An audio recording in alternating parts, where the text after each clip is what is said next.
Palagay mo, nak. Sino nagkalat nito, nak?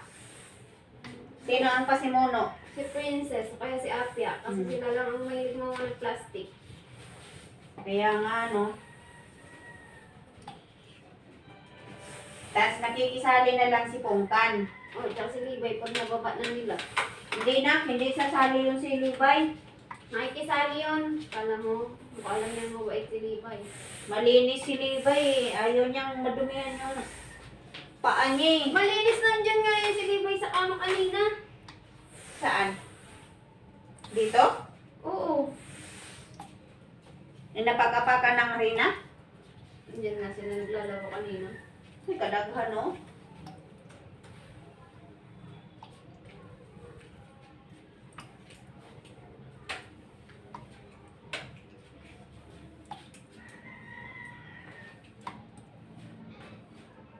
Purya gaba.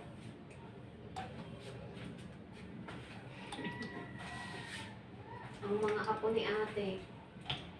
Duwa-duwa.